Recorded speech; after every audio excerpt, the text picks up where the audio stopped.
Welcome back to episode 3 of the West is Best show. Today we're talking about immigration, and I'm going to jump straight into it. About 1 million Mexicans immigrate to the United States, both legally and illegally, every year. And I couldn't find the exact numbers for Europe, but there's a lot of people coming in, especially refugees and foreigners as a whole, but especially refugees from the Middle East. And we're told that all cultures are equal, and that, no culture is better than another. But that's clearly not true, otherwise they wouldn't be coming here in such massive waves. Because Mexico, at the end of the day, a country's culture dictates how powerful it becomes. Western culture has so far been the best way to secure freedom, safety, and prosperity and stability.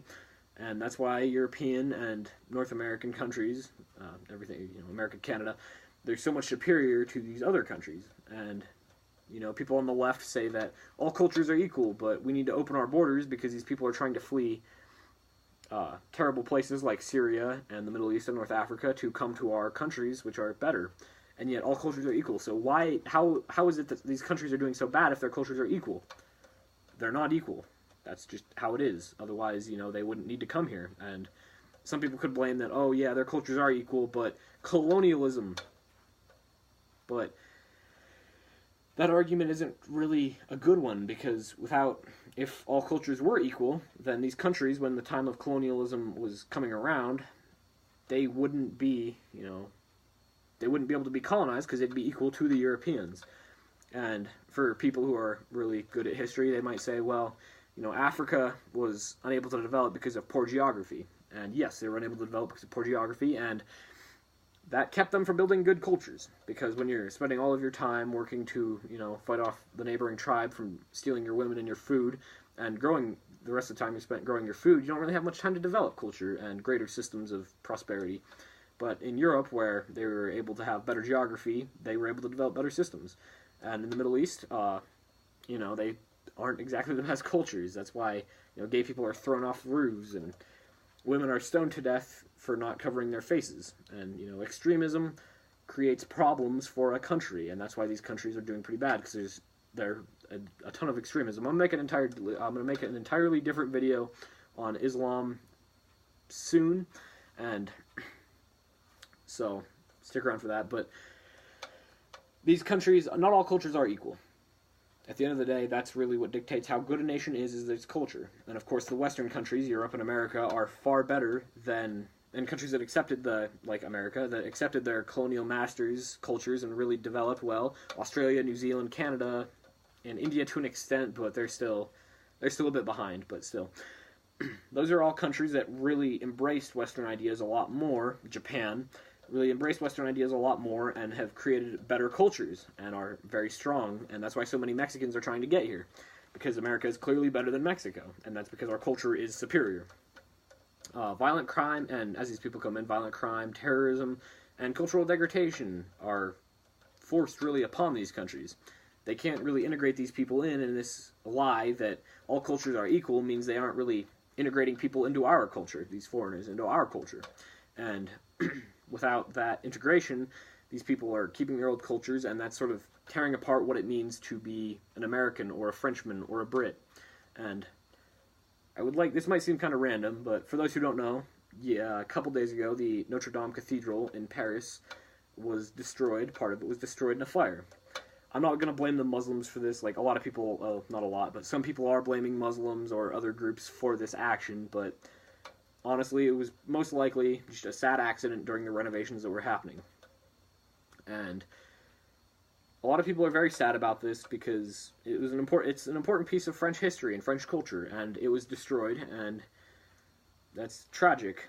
But what most people don't care about is the fact that what it means to be French is also being destroyed.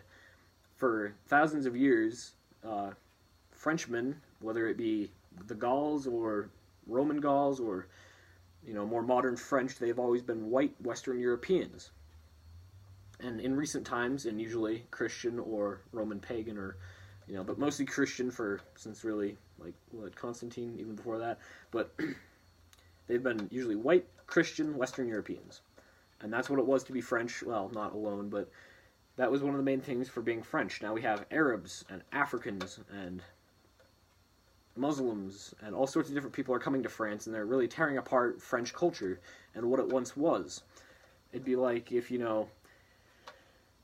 we went to Iraq and started... A lot of churches in France have been vandalized and destroyed by migrants, extremist migrants. A lot of priests have been attacked. And imagine if it was the other way around. A bunch of Frenchmen came to a strong and prosperous Syria and started attacking, burning down mosques and vandalizing mosques and saying that they are Syrians too, and they have just as much of a right to their great country as the natural-born Syrians do, and started attacking Islamic priests and started, trying to destroy Islam and try to replace it with doctrine that didn't work.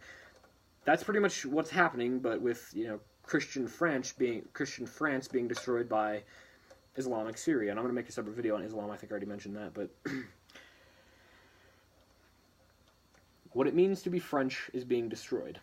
What it means to be German or British or American is being destroyed. And the left says that we should open our borders and let that embrace that, because that's what the future should be. Although that clearly is not how it should be. Look at Syria. Do you want France to be like Syria? Do you want America to be like Mexico? Hopefully not. But the right says that we should build a wall and keep these people out. That's not exactly the best solution. These people, I think that it would be wrong to just turn our backs on these poor people when we're doing so well ourselves and just let them kill each other and die and starve to death and all the horrible things that do happen in these countries. I don't think we can allow that to continue on. And before we get into how it should be, I would like to talk about Japan and Eastern Europe, who have closed themselves off from these foreigners, and they haven't accepted in many refugees or migrants. And in Japan especially, they have an incredibly small Muslim minority. Only, I think, a few thousand people that are Muslims in Japan. And after the rise in terrorism, Japanese police started keeping a closer eye on Muslims. And that was because Muslims were, that's the main ideology behind a lot of the terrorism that's been happening. Not all of it, of course, but a lot of it has been Muslims and caused by Muslim doctrine. And so the Japanese people, they didn't think anything crazy about it. They didn't go out and protest. The Japanese Muslims, same thing. They were just like, yeah, that makes sense. And Japan and Eastern Europe, who haven't accepted in many immigrants, have a strong, powerful culture that's, their own culture. And they haven't faced any major terrorist attacks. They haven't had this massive uptick in violent crime, like Sweden, the rape capital of the West, where, they're falling apart. And they have kept themselves strong and safe from terrorism, unlike France and Britain and Sweden, who are facing violent crime and terrorist attacks and all sorts of horrible things. And that shows that open borders is even worse than closing them off and letting those people kill each other. But I don't think that's a very good solution, because those people shouldn't have to live in such horrible conditions. But we certainly can't open our borders to them, because that wouldn't help anyone. That would just cause even further degradation for us. So what is the solution? How should the world be?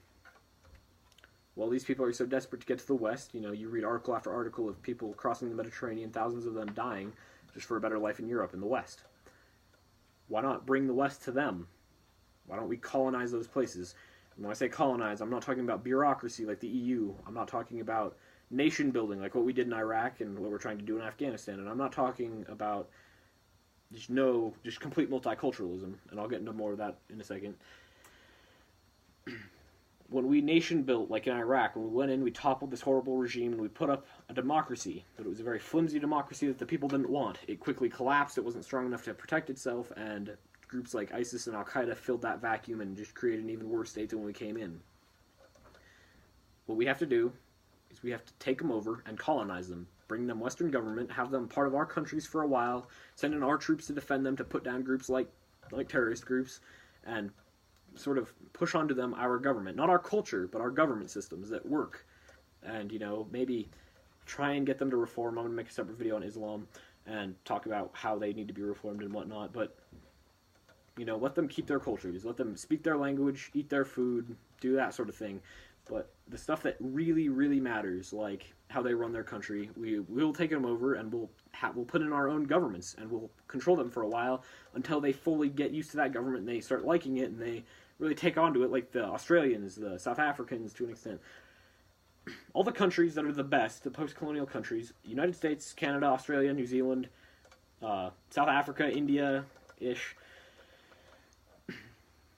United States, Canada, Australia, New Zealand, those are all, everyone knows those are some of the best countries in the world now, but South Africa was, I think, one of the very first countries that was colonized by the British in Africa.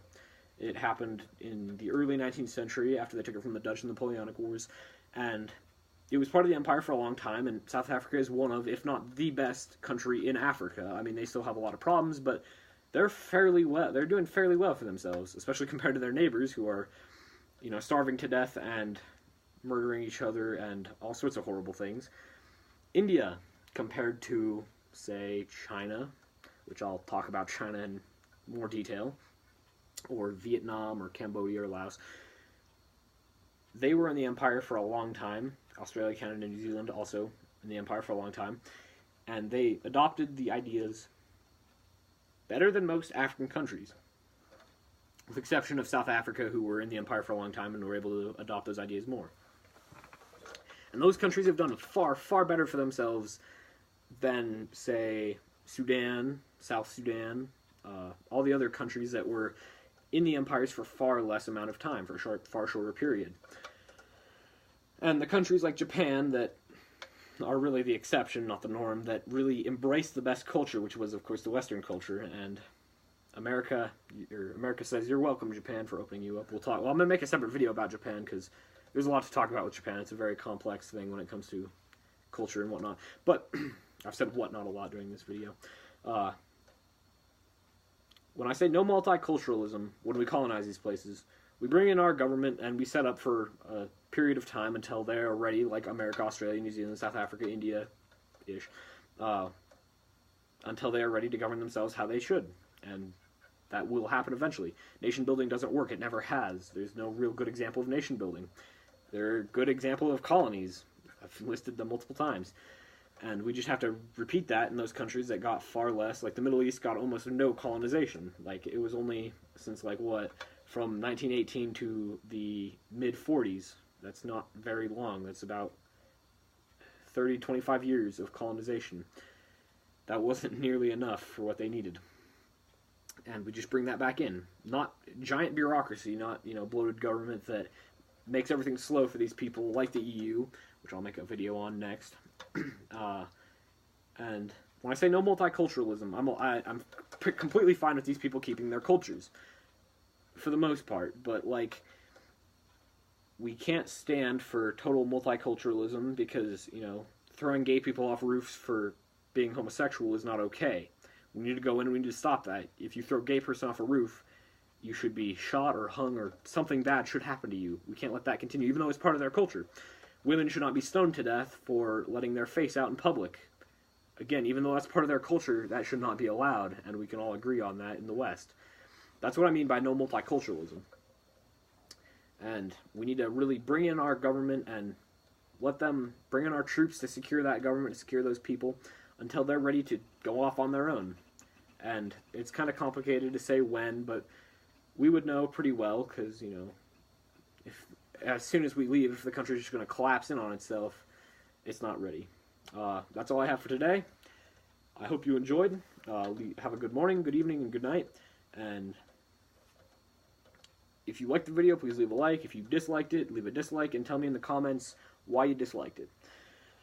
I will have my Instagram in the description and the introduction song in the description as well. I hope you enjoyed, and I will see you in the next video.